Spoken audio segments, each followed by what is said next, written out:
Isaías, capítulo de número 52, versículo de número 13. Amém? Isaías 52, 13. Diz assim: Vejam, meu servo agirá com sabedoria, será engrandecido, elevado e muitíssimo exaltado. Assim como houve muitos que ficaram pasmados diante dele, sua aparência estava tão desfigurada, que ele se tornou irreconhecível como homem, não parecia um ser humano. De igual modo ele aspergirá muitas nações, e reis calarão a boca por causa dele, pois aquilo que não lhes foi dito verão, e o que não ouviram compreenderão. Quem creu em nossa mensagem? E a quem foi revelado o braço do Senhor? Versículo 2 do capítulo 53. Ele cresceu diante dele como um broto tenro, e como uma raiz saída de uma terra seca. Ele não tinha qualquer beleza ou majestade que nos atraísse. Nada havia em sua aparência para que o desejássemos. Foi desprezado e rejeitado pelos homens, um homem de dores, experimentado no sofrimento, como alguém de quem os homens escondem o rosto. Foi desprezado, e nós não o tínhamos em estima. Versículo 4. Certamente ele tomou sobre si as nossas enfermidades, e sobre si levou as nossas doenças. Contudo, nós o consideramos castigado por Deus atingido e afligido. Mas ele foi transpassado por causa das nossas transgressões, foi esmagado por causa de nossas iniquidades. O castigo que nos trouxe a paz estava sobre ele, e pelas suas feridas fomos curados. Todos nós, tal qual ovelhas, nos desviamos, cada um de nós se voltou para o seu próprio caminho, e o Senhor fez cair sobre ele a iniquidade de todos nós. Ele foi oprimido e afligido, e contudo não abriu a sua boca. Como um cordeiro foi levado para o matadouro, e como uma ovelha que diante dos seus tosqueadores fica calada, ele não abriu a sua boca. Com julgamento opressivo ele foi levado. E quem pode falar dos seus descendentes? Pois ele foi eliminado da terra dos viventes, por causa da transgressão do meu povo ele foi golpeado. Foi-lhe dado um túmulo com os ímpios e com os ricos em sua morte, embora não tivesse cometido nenhuma violência, nem houvesse nenhuma mentira em sua boca. Contudo, foi da vontade do Senhor esmagá-lo e fazê-lo sofrer. E embora o Senhor tenha feito da vida dele uma oferta pela culpa, ele verá a sua prole e prolongará os seus dias, e a vontade do Senhor prosperará em sua mão. Depois do sofrimento de sua alma, ele verá a luz e ficará satisfeito. Pelo seu conhecimento, meu servo justo justificará a muitos e levará a iniquidade deles. Por isso, eu lhe darei uma porção entre os grandes, e ele dividirá os despojos com os fortes, porque ele derramou sua vida até a morte, e foi contado entre os transgressores, pois ele levou o pecado de muitos, e pelos transgressores intercedeu. Irmãos, nós estamos na nossa série de sermões aos domingos, é tudo sobre Jesus, e hoje nós vamos aprender sobre Jesus, o servo do Senhor. No livro do profeta Isaías, nós encontramos 4 cânticos. É interessante, irmãos, que quando nós pensamos em poesia, quando nós pensamos em poema, quando nós pensamos em cânticos, nós automaticamente pensamos em livros como Salmos, como Provérbios, como Jó, como Cantares, como Eclesiastes. Mas cânticos e salmos são encontrados também em outros livros da Bíblia. Em Isaías nós encontramos 4 cânticos, conhecidos como os cânticos do servo. No primeiro, o servo do Senhor é retratado como um mestre, ensinando com mansidão, dotado do Espírito e alcançando os povos. Isaías 42, 1 ao 40. No segundo, o servo do Senhor é retratado como um evangelista. Isaías 49, 1 ao 6. No terceiro, o servo do Senhor é um discípulo. Isaías 54:9. No quarto, ele é pintado como Salvador sofredor, Isaías 52:13 a 53:12. Certamente, o quarto cântico é o mais conhecido para os cristãos. Isso porque esse texto de Isaías descreve o sofrimento, a morte e a exaltação do servo do Senhor. E o Novo Testamento reconhece e identifica esse servo como o Messias prometido pelos profetas. Não é sem razão, irmãos, que esse personagem do quarto cântico de Isaías é conhecido como servo sofredor. Nós encontramos nesse cântico um cântico que começa com a exaltação do servo, depois nós temos muitos versículos que tratam do sofrimento do servo, e ele termina novamente com a exaltação do servo do Senhor. É interessante, irmãos, que nós como cristãos, nós identificamos, quando lemos Isaías 53, nós identificamos a pessoa de Cristo. Para nós é fácil isso. Mas alguns judeus nunca identificaram esse texto como sendo um texto messiânico. Eles entendiam que os cânticos do servo se referiam a Israel como nação. Ela seria o servo do Senhor. Mas quando nós analisamos esse texto com cuidado, nós percebemos, irmãos, que não tem como ser interpretado esse texto como sendo a nação de Israel.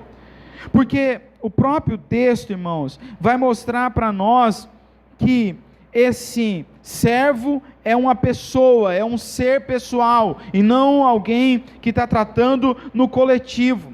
Nós vamos olhar e perceber que ele é um servo que sofre, mas ele sofre não por causa dos seus pecados, mas por causa do pecado de outras pessoas.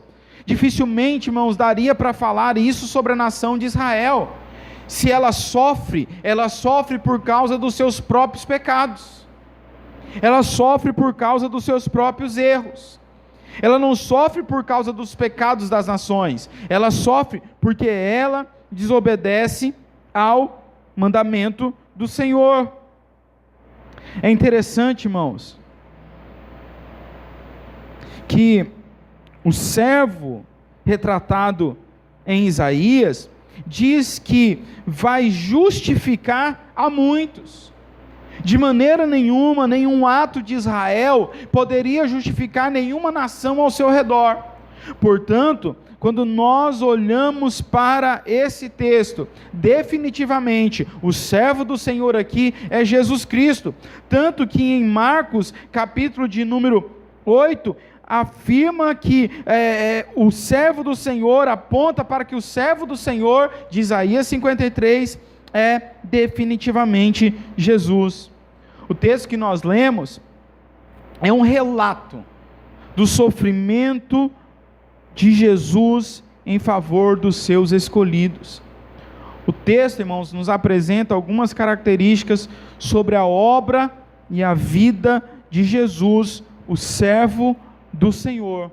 E nessa noite eu quero aprender com vocês alguma dessas características e como elas se aplicam em nossa vida. A primeira característica que nós podemos aprender nesse texto é que o servo do Senhor foi desprezado.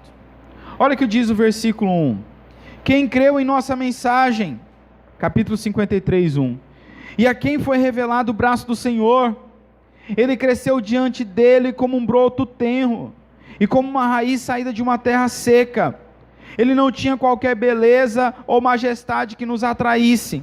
Nada havia em sua aparência para o que desejássemos. Foi desprezado e rejeitado pelos homens, um homem de dores, experimentado no sofrimento, como alguém de quem os homens escondem o rosto, foi desprezado, e nós não o tínhamos em estima. O servo do Senhor, Jesus, foi desprezado. Os homens, irmãos, desde Adão desprezam a Deus e a sua verdade. Definitivamente os homens compreenderam a verdade de Deus, mas como diz o apóstolo Paulo, eles rejeitaram a verdade de Deus e trocaram pela mentira do homem. Não é uma questão de falta de entendimento, não é uma questão de ser uma verdade muito difícil de ser compreendida, é uma questão moral. Os homens, a humanidade, rejeita a verdade de Deus. Foi por isso, irmãos, que o pecado entrou no mundo e corrompeu toda a humanidade, tornando o homem radicalmente corrompido.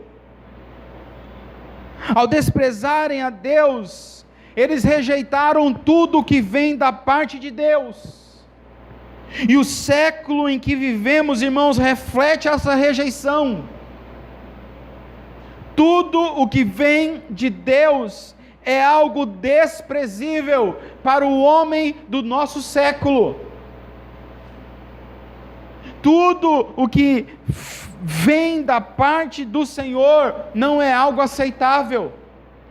Se você pensar, todas as grandes discussões éticas e morais que nós temos hoje, elas não são apenas discussões éticas e morais, elas são uma rejeição da verdade divina.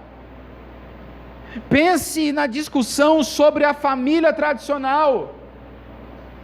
Não é uma discussão apenas de moralidade, é uma discussão, não é uma discussão apenas de ética, é uma rejeição da vontade de Deus, que diz que Deus criou o homem e a mulher, e deles fez uma família. Se você olhar para o conceito de sexualidade sadia, você vai perceber que não é uma questão apenas moral e ética, é uma questão de rejeição da verdade de Deus. Nosso século é o século da rejeição de Deus. Alguns chegam a dizer que no nosso século, começa a era pós-cristã.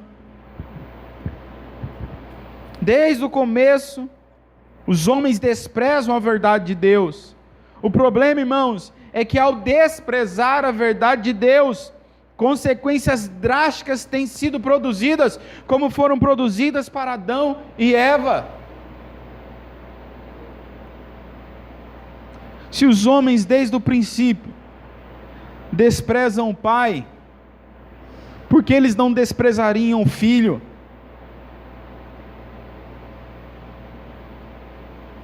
Você pode perceber, irmãos, e conversar com algumas pessoas não cristãs, e se você tratar da pessoa de Jesus apenas como um exemplo, como um modelo, todos querem esse Jesus, mas ninguém quer o Jesus que aponta os erros, ninguém quer o Jesus que manda se converter, ninguém quer o Jesus que manda mudar de atitude. Os homens rejeitaram o pai, também desprezariam o filho, da mesma maneira que fizeram com o pai, fizeram com o filho, e não poderia ser diferente, porque o pai e o filho são um. Ao desprezar um, eles desprezam o outro também. O texto nos apresenta 3 aspectos que os homens desprezam ou desprezaram em Jesus, o servo do Senhor.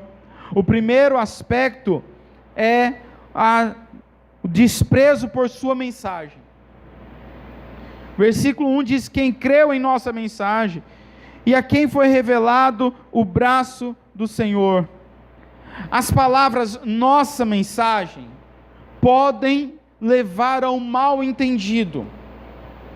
elas parecem presumir que o profeta está falando de sua própria mensagem e da mensagem dos outros profetas, ou dos outros pregadores.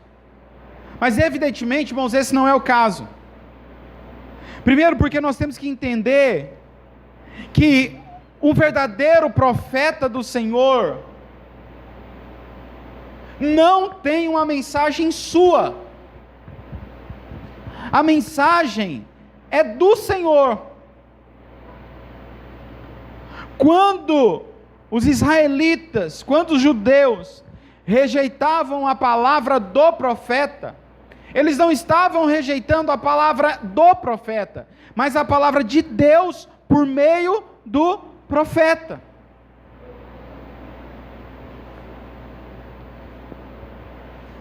Cuidado, irmãos, com essas pessoas que se auto-intitulam profetas. Cuidado. Tem muita gente sendo enganado.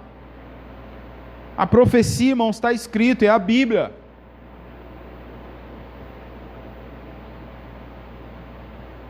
Cuidado com gente que tem a audácia de dizer, assim diz o Senhor. Porque quando um profeta bíblico dizia, assim diz o Senhor, ele tinha plena consciência que aquela mensagem não era dele, mas do Senhor. E ao dizer, assim diz o Senhor, se ele estivesse mentindo, ele tinha consciência que Deus o puniria. Eu tenho muito receio dessas pessoas que se dizem profetas hoje em dia. A referência aqui é a mensagem do próprio Deus. Em outras palavras, Isaías está dizendo, quem creu na mensagem do Senhor, quem creu na mensagem que nós transmitimos, mas a mensagem era do Senhor. Os próprios profetas também ouviram essa mensagem. Isaías se coloca junto ao povo e diz, nós ouvimos. A referência é a revelação e não a palavra do profeta. É interessante, irmãos, que os homens são culpados por sua incredulidade. Todos nós, irmãos, somos culpados por nossa incredulidade. A culpa não está na mensagem do Filho, não está relacionado ao teor da mensagem. A mensagem que foi propalada pelos profetas, ou pelos homens santos, ou pelo próprio Filho de Deus, ela estava contida nas escrituras proféticas, elas poderiam ser ouvidas até mesmo pela natureza. Os homens são culpados por sua incredulidade, não porque a mensagem é difícil, não porque a apresentação da mensagem não tenha sido clara, não precisava ser um grande profeta, um grande escriba, um grande doutor da lei, ou um grande teólogo, para entender a mensagem do Evangelho. Ela poderia ser compreendida até mesmo por uma criança. É interessante, irmãos, que os homens são culpados porque são duros de coração. Nós somos culpados perante Deus, irmãos, porque nós somos duros de coração. A mensagem do Senhor é muito clara, a mensagem do Senhor, irmãos, é muito óbvia. Não precisa ir para um seminário para entender. A mensagem é essa: vocês são pecadores, Cristo morreu na cruz do Calvário, convertam-se e arrependam-se dos seus pecados, o Senhor está voltando. A mensagem é simples. É interessante, irmãos, que o profeta usa a expressão, a quem foi revelado o braço do Senhor. A mensagem, ela foi acompanhada, além de ser clara, ela foi acompanhada pelo poder de Deus. Embora Deus tivesse os seus instrumentos, esses instrumentos estavam cheios da palavra de Deus e acompanhados do poder de Deus. Portanto, o que foi revelado era algo crível, dava para crer. Mas os homens rejeitaram essa palavra. Mas um dia ainda eles se lamentarão por terem rejeitado essa palavra, mas será muito tarde. Portanto, irmãos, se nós desprezamos também a mensagem, a culpa não está na mensagem, nem no transmissor da mensagem, a culpa está em nós e nossa dureza de coração.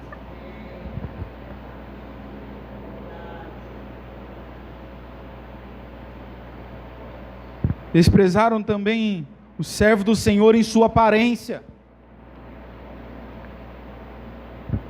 Os homens são apegados à aparência. Nós somos apegados à aparência. Nós julgamos as pessoas pela aparência. Nós medimos as pessoas pela aparência. É por isso que tem preconceito, tem racismo, tem tudo isso, porque nós julgamos as pessoas pela aparência. Nós somos movidos pela aparência. É por isso, irmãos, que os falsos pregadores enganam tanto as pessoas. Eu fico vendo os falsos pregadores. Aí eu fico comparando com os bons pregadores.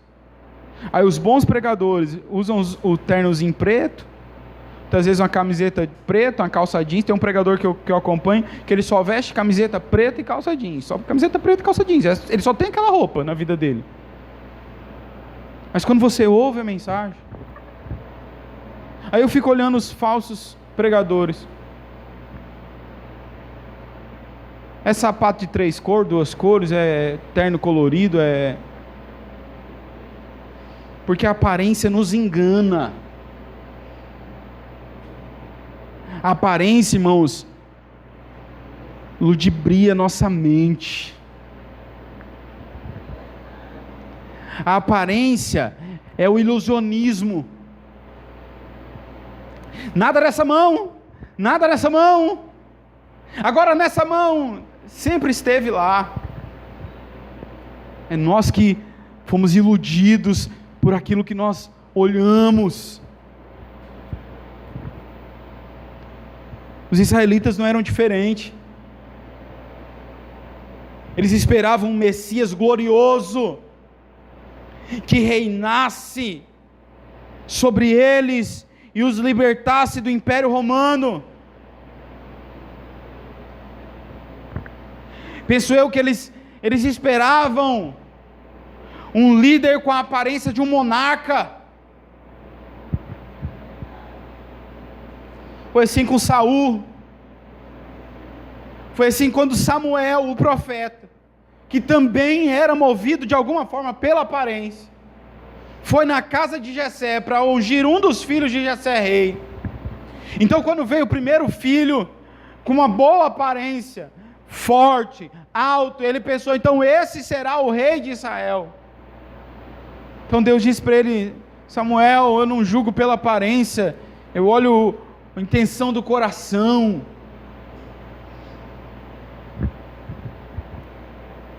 Foi assim que ocorreu com Jesus. Jesus, o servo do Senhor, irmãos, nasce numa família humilde. Embora tenha recebido presentes logo após o seu nascimento, seu primeiro berço foi uma manjedoura. A pessoa diz, Jesus nasceu na manjedoura. Não tem como, ele nasceu fora da manjedoura e foi colocado na manjedoura, né, irmãos? Que Maria não caberia na manjedoura, ou manjedoura grande. A cidade que ele nasceu era pequena.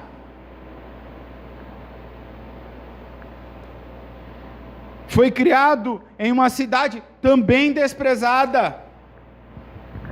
Teve uma vida humilde. E sua aparência não era diferente da maioria dos israelitas da sua época. Aquele Jesus europeu, loiro e de olhos azuis, nunca existiu. A ênfase do texto é sua humildade.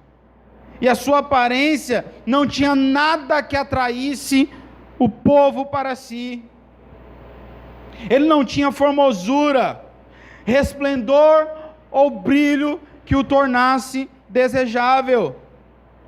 Nada havia nele que fizesse com que as pessoas o observassem. O servo do Senhor não possuía atributos externos que trouxesse as pessoas para ele. Por isso ele foi desprezado.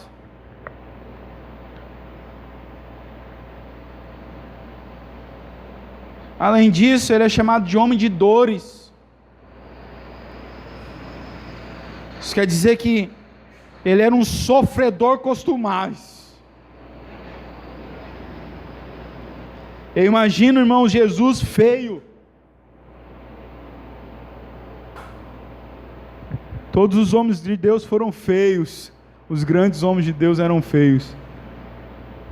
Eu não consigo imaginar um Jesus bonito. Eu imagino um homem de mãos muito grossas, por trabalhar em carpintaria. Eu imagino um homem muito queimado do sol, sem Avon, sem Mary Kay, e sem nada que pudesse tratar a sua pele. Imagina um homem de cabelos um pouco compridos, para cobrir a nuca, para se proteger do sol. Talvez um narigudinho, já que era judeu. Não consigo ver formosura em Jesus. Não consigo ver formosura externa no servo do Senhor. Jesus foi desprezado também em sua obra. Foi desprezado em sua mensagem. Foi desprezado em sua aparência. E foi desprezado em sua obra. Os versículos 4 e 5 nos apresentam um contraste interessante. Ele diz assim: certamente Ele tomou sobre si as nossas enfermidades, e sobre si levou as nossas doenças. Contudo, nós o consideramos castigado por Deus atingido e afligido. Mas ele foi transpassado por causa da nossa transgressão, foi esmagado por causa de nossas iniquidades, e o castigo que nos traz a paz estava sobre ele, e pelas suas feridas foram sarados. É um contraste interessante. Ele leva sobre si as nossas enfermidades, e nós o rejeitamos.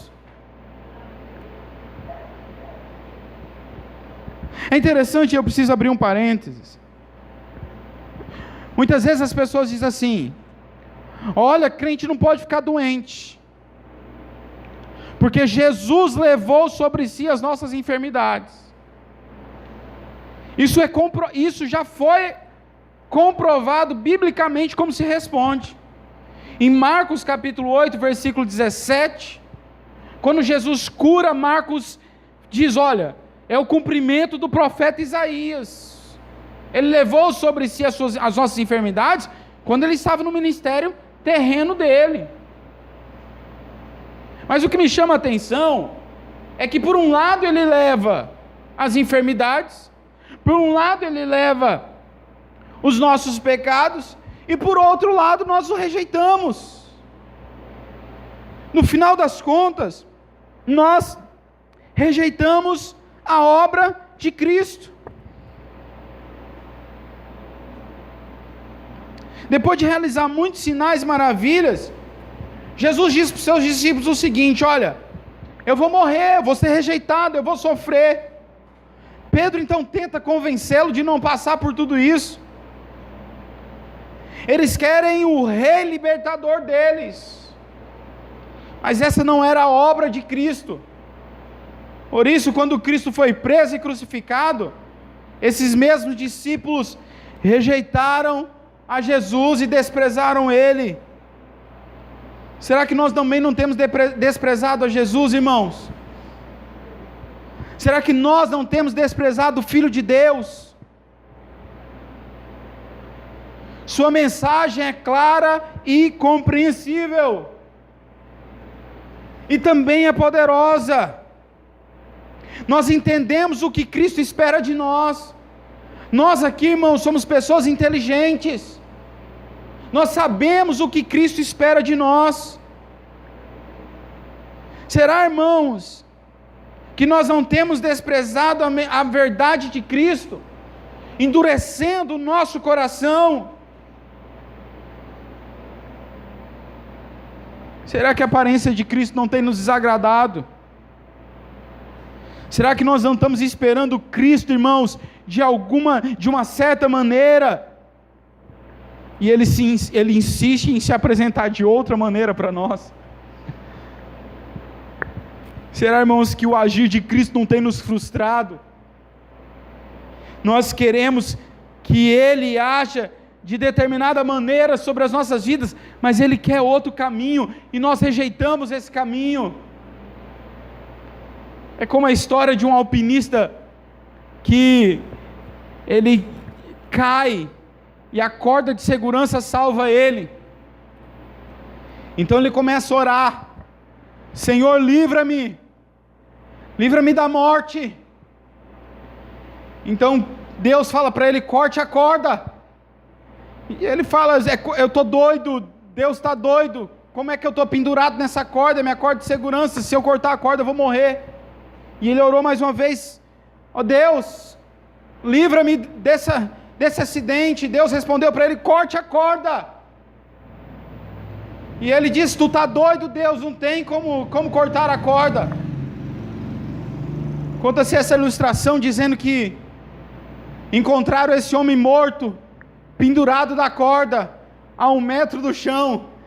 Ele deveria ter ouvido a Deus e ter cortado a corda. Nós queremos, irmãos, que Deus haja na nossa vida do jeito que a gente quer. Nós queremos, irmãos, que Deus trabalhe nas circunstâncias que nós precisamos, do jeito que Ele quer, do jeito que nós queremos, e é do jeito que Ele quer. Muitas vezes, irmãos, nós queremos ensinar a Deus como Ele deve fazer as coisas sobre nós, ou por nós.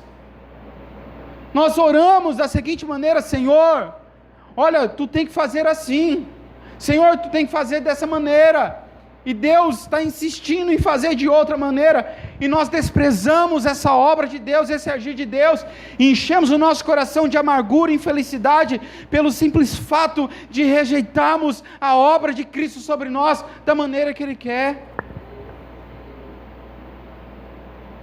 Insistimos em andar pelos nossos caminhos, e da nossa própria forma, e nos esquecemos que Cristo tem a sua maneira de fazer as coisas. Algumas vezes Ele mandará o profeta para junto do ribeiro, e alimentará o profeta junto do ribeiro.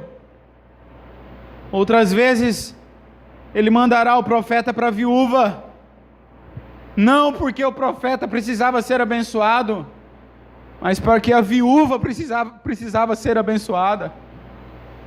Deus não mandou Elias para a viúva porque Deus precisava da viúva para socorrer Elias. Deus enviou Elias à viúva para que a viúva fosse abençoada por Deus por causa do profeta. Nós desprezamos a Cristo em sua mensagem, desprezamos a Cristo em sua aparência, e desprezamos a Cristo em sua obra. Mas nós podemos aprender uma segunda verdade: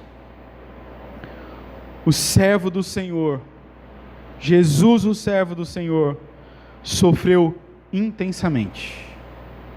52:14 diz assim: assim como houve muitos que ficaram pasmados diante dele, a sua aparência estava tão desfigurada, que ele se tornou irreconhecível como homem. Não parecia um ser humano. Você já assistiu uma luta de MMA onde um lutador apanha muito no rosto? Agora imagine como estava a expressão facial do Cristo.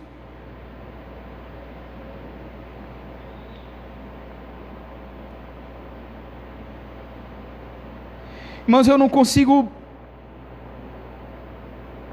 pensar nessa imagem. Eu não consigo raciocinar nessa imagem, porque quando eu tento pensar nessa imagem do meu Cristo, do meu Senhor, espancado, com o rosto desfigurado, por causa de mim, um cara ruim como eu,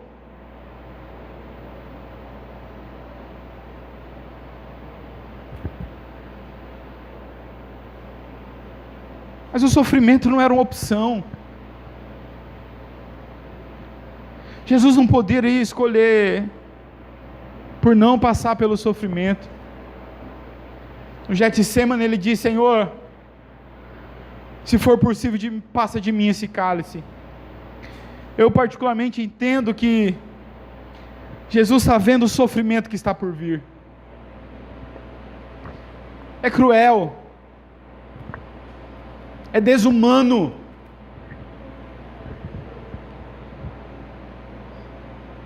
mas o sofrimento estava determinado por Deus.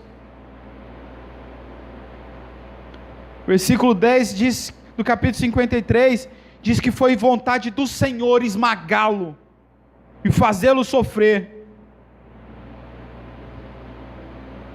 Foi vontade do Senhor vê-lo transpassado.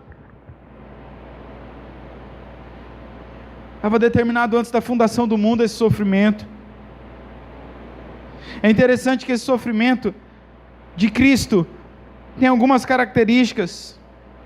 Primeiro, Cristo sofreu espiritualmente e fisicamente. É um sofrimento intenso. O Salmo 22 nos mostra um pouco desse sofrimento. Preso de madrugada, é julgado de forma corrupta, batem no seu rosto, cospem no seu rosto, colocam-lhe uma coroa de espinhos, e não coloca como se coloca uma coroa, coloca-se, empurra os espinhos na cabeça de Jesus, o sangue desce pelos seus olhos. Depois de ser fustigado, de ser chicoteado, ele é obrigado a carregar a sua própria cruz, caminhando por algum espaço de metros, e alguns chegam a dizer de quilômetros. Ele chega no lugar de sua crucificação, o deitam no chão, esticam o seu braço para um lado, esticam o outro para o outro. Então vem o carrasco, martelo na mão, prego em outra mão. Então eles pregam o primeiro braço de Jesus, e depois o segundo braço de Jesus, depois pregam os seus pés, e agora eles levantam a cruz, e eu imagino a cruz caindo naquele buraco cavado para ela ficar de pé.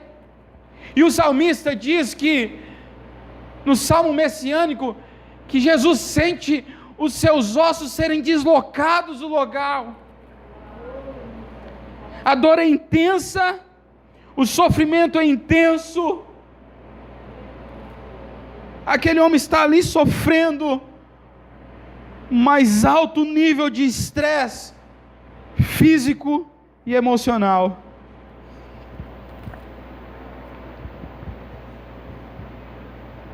Mas isso não era tudo.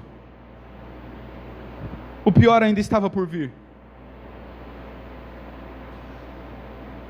Então ele brada: Deus meu, por que me desamparaste? Eu posso imaginar que a dor física não tenha sido tão grande como a dor do abandono.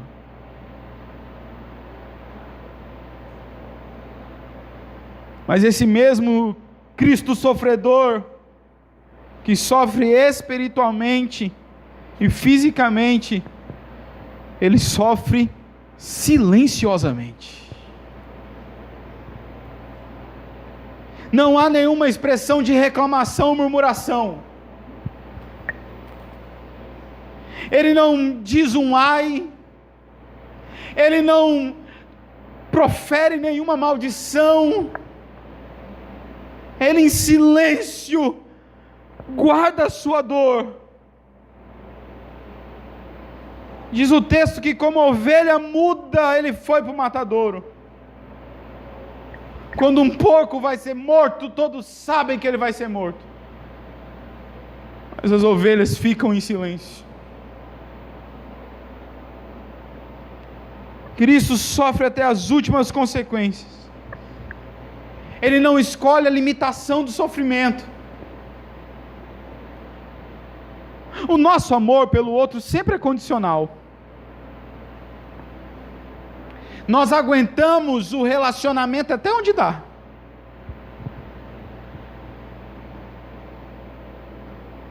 Nós temos um condicional. Cristo não tem condicional nenhum.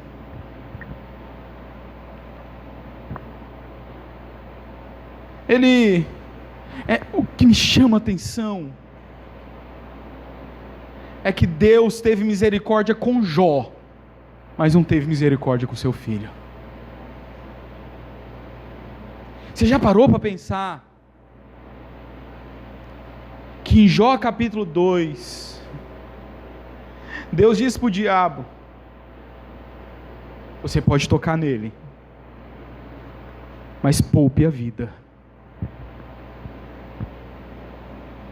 Ele teve misericórdia de Jó, mas não teve misericórdia do seu próprio filho.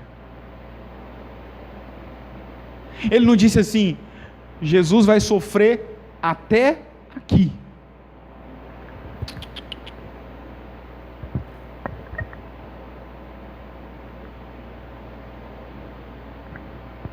Paulo em Filipenses diz que ele obedeceu até a morte e morte de cruz. Não houve um limitador. Cristo sofreu inocentemente. Não havia culpa nele, nem perante os homens, nem perante Deus.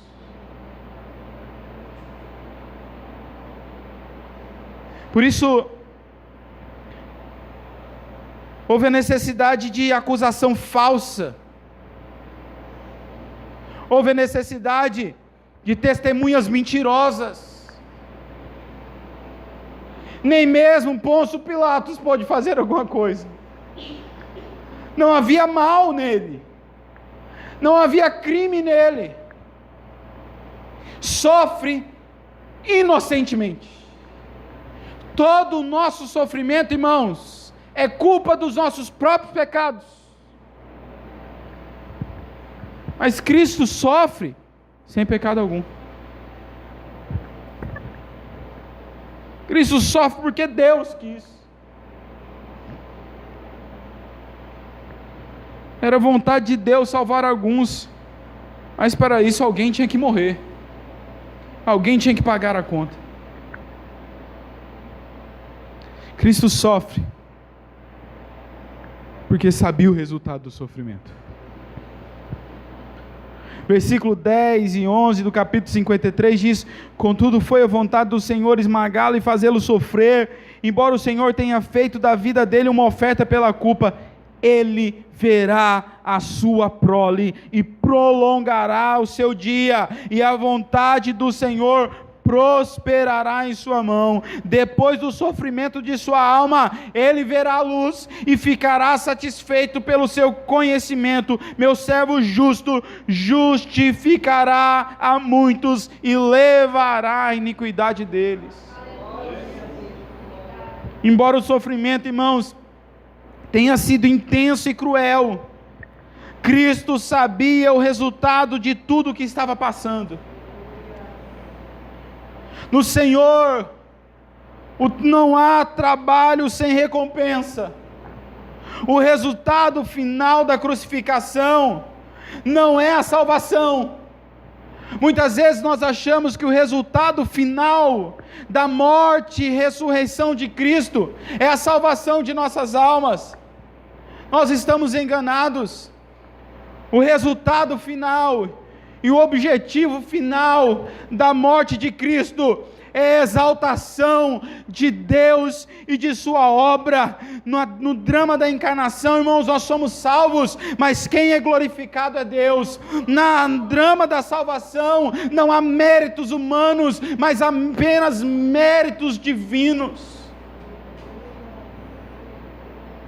Na ressurreição de Lázaro, há uma representação de toda a humanidade em Lázaro, que sozinha não pode sair da morte, que não há pessoas que podem tirá-lo da morte.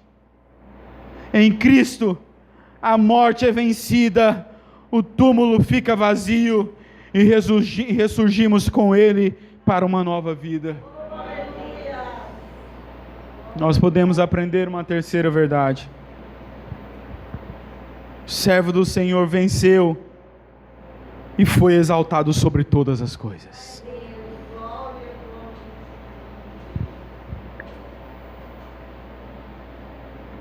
Versículo 12 diz: por isso eu lhe darei uma porção entre os grandes, e ele dividirá os despojos com os fortes, porque ele derramou sua vida até a morte, e foi contado entre os transgressores, pois ele levou o pecado de muitos, e pelos transgressores intercedeu. A história dos grandes líderes, dos homens de destaques, dos reis e dos grandes guerreiros, são feitas de vitórias e derrotas no campo de batalha, como em situações pessoais. Alguns líderes são péssimos pais, mas são grandes guerreiros. Outros ganharam grandes batalhas, mas caíram perante a enfermidade. A grande semelhança entre os líderes do mundo está no fato, irmãos, que todos os grandes líderes do mundo um dia morreram ou um dia morrerão. Todos os grandes nomes da humanidade um dia passarão.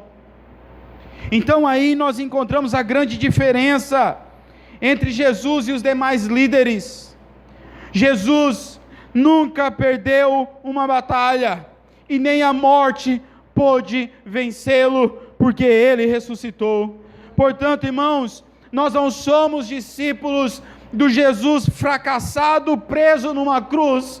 Nós não somos discípulos, irmãos, do líder que morreu e a terra comeu a sua carne. Nós somos discípulos do servo vitorioso, o Senhor Jesus, vitorioso sobre o pecado, vitorioso sobre a morte, vitorioso sobre todas as coisas, vitorioso, que desfrutará dos louros de sua vitória. Ele sofreu, ele morreu, mas ele ressuscitou ao terceiro dia, foi exaltado ao céu, assentou-se à direita do Pai, e tudo está debaixo dos seus pés. Ele desfruta dos louros da vitória.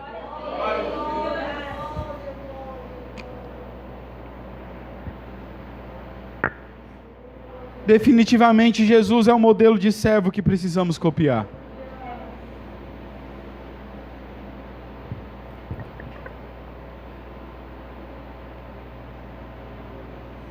O servo que sofre em silêncio,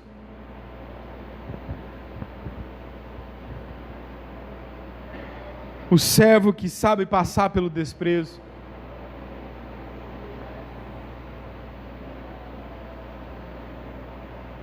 Quando você passar pelo desprezo, lembre-se que Cristo também foi desprezado.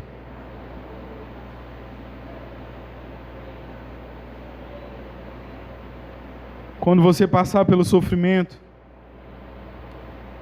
lembre-se que Cristo passou pelo sofrimento. Quando você pregar e rejeitarem sua mensagem, lembre-se que antes de tudo eles rejeitaram a mensagem de Deus. Jesus é o nosso maior exemplo. O servo do Senhor, que venceu todas essas coisas, pois sabia o que lhe aguardava. É por isso, irmãos, que nós também podemos perseverar. Porque também um dia seremos galardoados pelo Senhor. E tudo isso aqui vai ter valido a pena. Curva sua cabeça.